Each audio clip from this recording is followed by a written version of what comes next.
एक्सरेशन इन amoeba, amoeba में excretion, by Anant Kumar. Amoeba is a unicellular animal. This means that the whole body of amoeba is made of a single cell only. Amoeba एक unicellular animal होता है। इसका अर्थ हुआ कि amoeba का पूरा body एक ही सेल का बना हुआ होता है। Amoeba lives in fresh water, और अमीबा फ्रेश वाटर में रहता है, अर्थात अमीबा एक जलीय जीव है। The various waste products of amoeba are carbon dioxide and a nitrogenous waste ammonia. Amoeba के वेस्ट प्रोडक्ट्स हैं कार्बन डाइऑक्साइड और nitrogenous waste ammonia. Nitrogenous waste के फॉर्म में अमोनिया के रूप में अमीबा वेस्ट प्रोडक्ट्स प्रोड्यूस करता है, और दूसरा कार्बन डाइऑक्साइड वेस्ट प्रोडक्ट्स है अमीबा का। Amoeba excrete carbon dioxide by diffusion through the cell membrane. So the cell membrane is one of the excretory organs of the amoeba. Amoeba excrete करता है carbon dioxide diffusion के द्वारा, by cell membrane. Cell membrane के द्वारा amoeba carbon dioxide को diffuse करके excrete करता है। इसलिए हम लोग कह सकते हैं कि अमीबा में एक्सक्रेटरी ऑर्गन्स है cell membrane. Water and ammonia dissolved in water are excreted through the contractile vacuole. Thus, the contractile vacuole acts as another excretory organ in amoeba. Water और अमोनिया, अमोनिया जो है वह water में dissolve होता है, यह excrete करते हैं कॉन्ट्रेक्टाइल वैक्यूल के माध्यम से। ये वाटर और अमोनिया कॉन्ट्रेक्टाइल वैक्यूल के माध्यम से एक्सक्रेट होते हैं, इसलिए कह सकते हैं कि अमीबा का दूसरा एक्सक्रेटरी ऑर्गन्स है कॉन्ट्रेक्टाइल वैक्यूल। इस प्रकार अमीबा के दो एक्सक्रेटरी ऑर्गन्स हैं, एक है सेल मेम्ब्रेन और दूसरा contractile vacuole. The waste produced in the cytoplasm of the amoeba cell and excess water enters from the cytoplasm into a contractile vacuole.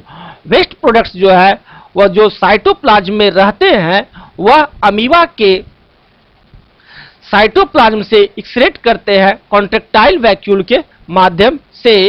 Amoeba के साइटोप्लाज्म में जो वेस्ट प्रोडक्ट्स होते हैं वह कॉन्ट्रेक्टाइल वैक्यूल में प्रवेश कर जाते हैं और वहां से वो निकलते हैं।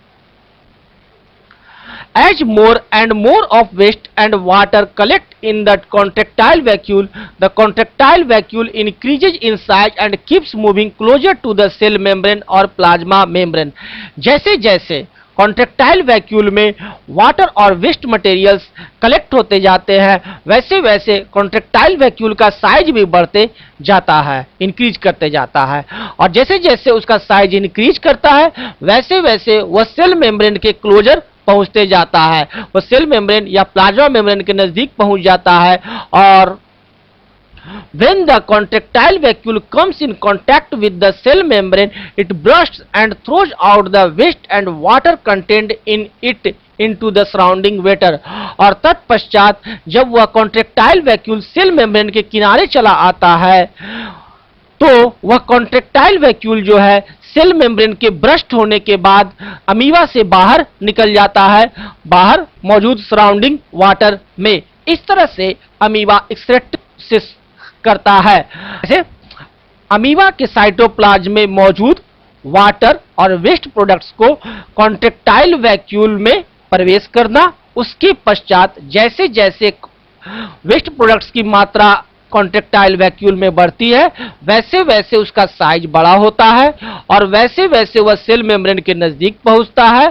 तत्पश्चात सेल मेम्ब्रेन ब्रस्ट करता है और कॉन्ट्रेक्टाइल वैक्यूल अमीबा से बाहर निकल जाता है।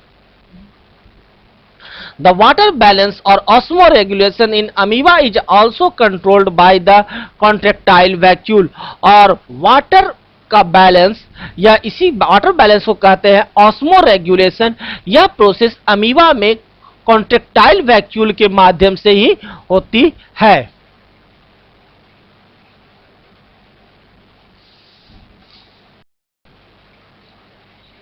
एक्सक्रेशन इन अर्थवॉर्म, अर्थवॉर्म में देखते हैं excretion. The waste substances made by the body cells of the earthworm are called carbon dioxide and nitrogenous wastage like urea, ammonia and amino acids. Earthworm के द्वारा वेस्ट सब्सटेंस प्रोड्यूस करते हैं जो है carbon dioxide और nitrogenous wastage. Nitrogenous wastage के रूप में यूरिया, अमोनिया और अमीनो एसिड्स, इन तीन फॉर्म में अर्थवर्म एक्सक्रीट करता है। याद रखिएगा कि अर्थवर्म जो है नाइट्रोजनस वेस्टेज में एक्सक्रीट करते हैं यूरिया, अमोनिया और amino acids. The carbon dioxide waste is removed from the body of the earthworm by the diffusion through its moist skin. Carbon dioxide का रिमूवल अर्थवर्म के moist skin के द्वारा diffusion method से होता है।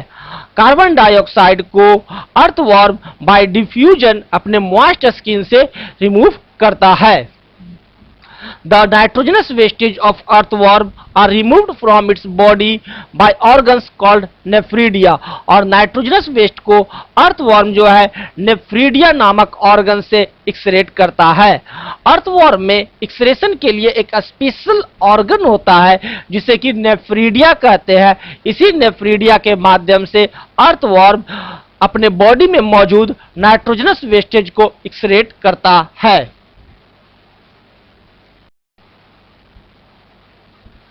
The earthworm can excrete the body wastage in two ways. First, through thin and moist skin which excrete carbon dioxide.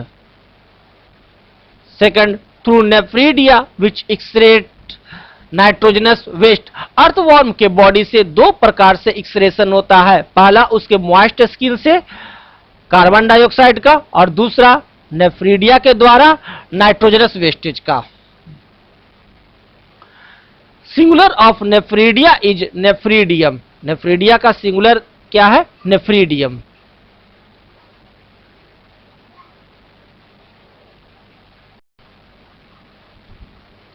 A nephridium is an assembly of long tubules lined with cilia। एक nephridium जो होता है वह long tubules होता है, लंबा tubes होता है जिसमें सीलिया के द्वारा लाइंड किया रहता है, पतले पतले सीलिया मौजूद रहते हैं।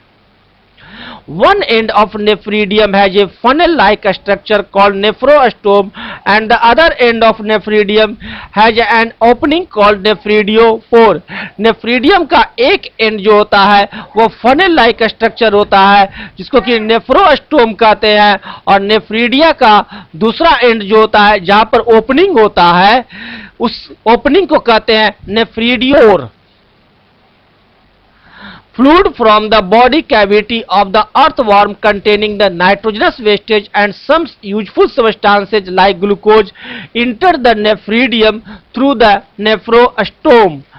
बॉडी में कैविटी में जो मौजूद रहते हैं फ्लूइड, और वह फ्लूइड जो कि आपको नाइट्रोजनस वेस्टेज कंटेन किए हुए रहते हैं और कुछ यूजफुल सब्सटेंस जैसे कि ग्लूकोज, वह नेफ्रीडियम में इंटर करता है नेफ्रोस्टोम के द्वारा।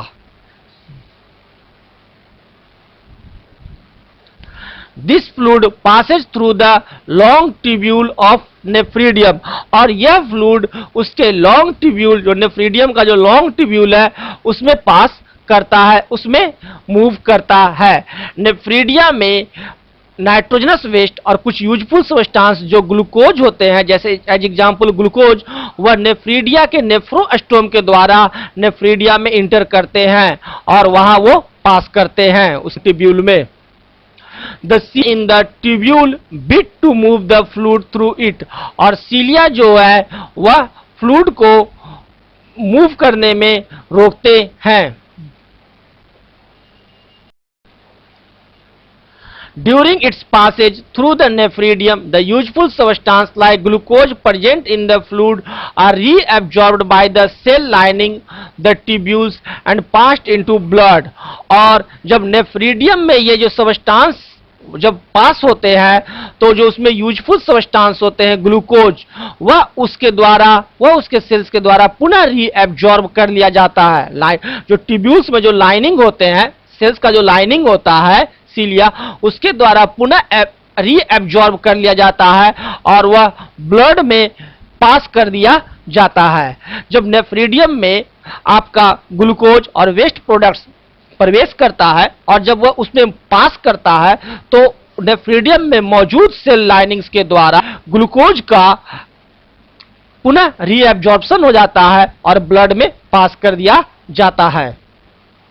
The remaining fluid containing nitrogenous waste is drained out through the opening called nephridiopore और जो remaining fluid सिर्फ नाइट्रोजनस वेस्ट बच जाता है उसको वह नेफ्रिडियोपोर नामक ओपनिंग से बाहर निकाल देता है, ड्रेन्ड आउट कर देता है।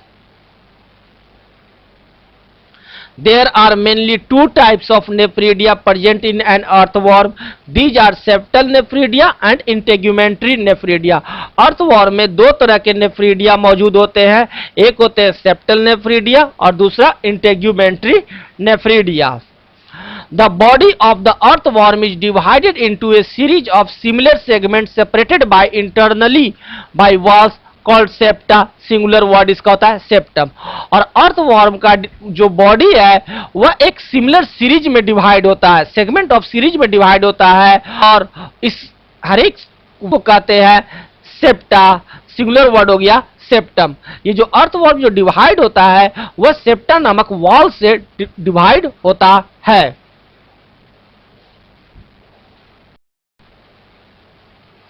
Nephridia, the excretory organ of the earthworm, are attached to the septa. The nephridia attached to the septa internal walls are called septal nephridia. Nephridia में जो excretory organs होते हैं earthworm के में जो nephridia जो excretory organs है वह सेप्टा से अटैच्ड होते हैं और जो अटैच्ड होते हैं नेफ्रिडिया सेप्टा से उसको कहते हैं सेप्टल नेफ्रिडिया। वह नेफ्रिडिया जो कि सेप्टा से अटैच्ड होते हैं अर्थवॉर्म में उस नेफ्रिडिया को कहते हैं septal nephridia. Septal nephridia drain the waste into the intestine of the earthworm from where it is thrown out of the body along with the undigested waste of the digestive system. Septal nephridia drain the waste into the intestine of the earthworm from where it is thrown out of the body along with the undigested waste of the digestive system. Digestive system में जब undigested waste आते हैं intestine के द्वारा तो उसको ये septal nephridia क्या करता है, लेकर के ड्रेन आउट करता है। Nephridia are also present in the skin of earthworm. The nephridia present in the skin of the earthworm are called integumentary nephridia. और वह nephridia जो earthworm के स्किन में मौजूद होता है उस नेफ्रिडिया को कहते हैं इंटेग्यूमेंटरी नेफ्रिडिया। यानी नेफ्रिडिया दो जगह होते हैं, एक सेप्टल के पास और दूसरा होते हैं स्किन ऑफ अर्थवॉर्म के पास। जो स्किन ऑफ अर्थवॉर्म के पास रहते हैं, स्किन ऑफ अर्थवॉर्म में प्रेजेंट रहते हैं, उसे कहते हैं इंटेग्यूमेंटरी nephridia. These nephridia have their nephrodiopores in the skin and pour the waste directly outside the body. और इन नेफ्रिडिया सबको, इस प्रत्येक नेफ्रिडिया सबको नेफ्रिडियोपोर्स होते हैं जिसके द्वारा वह अपने बॉडी से डायरेक्टली वेस्ट को बाहर प्रोड्यूस कर देते हैं, निकाल देते हैं, ड्रेन आउट कर देते हैं।